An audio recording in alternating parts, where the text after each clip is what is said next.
In the summer of 2005, Israel fulfilled its strategic decision to unilaterally remove its civilians and military from the Gaza Strip, bringing an end to almost 40 years of Israeli presence there. The decision entailed tremendous financial costs, ruptured the spiritual fabric of Israeli society, and incurred significant security risks. Nevertheless, Israel hoped it would promote a positive process of change with the Palestinians, allowing the Palestinian Authority to assume full security control over its territories, to demonstrate state-like behavior, and bring about peace, quiet, and prosperity for civilians on both sides of the border. Unfortunately, this was not to be. By the beginning of 2006, parliamentary elections brought Hamas to power, a successful manipulation of the democratic process by anti-democratic forces. But its newly achieved stature did not influence Hamas's radical worldview and policies.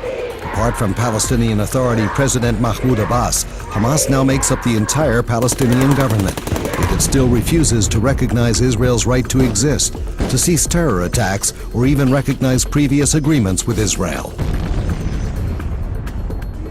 Following the formation of the Hamas government, and despite the absence of any Israeli presence in the Gaza Strip, terrorist attacks continued, alongside an increasing rate of arms smuggling into the Gaza Strip. Hamas's force buildup is part of a larger context in which both Hamas and Hezbollah receive indoctrination, financing, training, weapons, and intelligence from Iran. On June 25, 2006, Hamas further escalated the situation by launching an unprovoked attack into sovereign Israeli territory, killing 2 IDF soldiers and kidnapping a third named Gilad Shalit, with the express intent of holding him hostage and using him as human ransom. Just 1 year would pass before Hamas would once again push the region into unprecedented chaos by launching a violent overthrow in the Gaza Strip, killing, exiling, and persecuting fellow Palestinians associated with Palestinian Authority leader Mahmoud Abbas. This violent move was severely criticized by both Arab and Western leaders. Yet, rather than leading to moderation, Hamas' control of the parliament and government only encouraged greater daring and extremism. Radical Islam was now being freely indoctrinated among the people of Gaza, infusing the masses with hatred of Jews and Israelis, and inciting to further violence.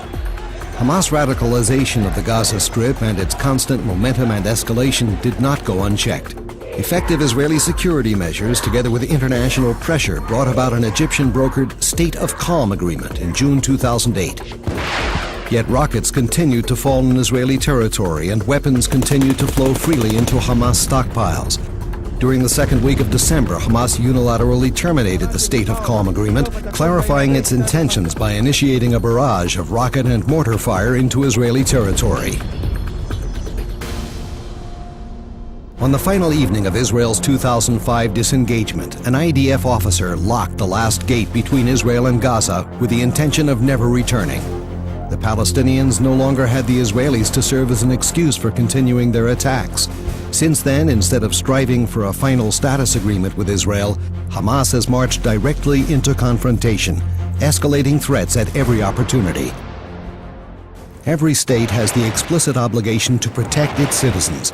No state would stand by idly while a terrorist entity along its border victimized its civilian population with rocket and mortar attacks and carried out a force buildup through the illicit smuggling of massive quantities of weapons and ammunition that not only endanger but actively target ever-growing numbers of civilians. Operation Cast Lead is a reaction to Hamas's actions, a necessity incurred by Hamas alone.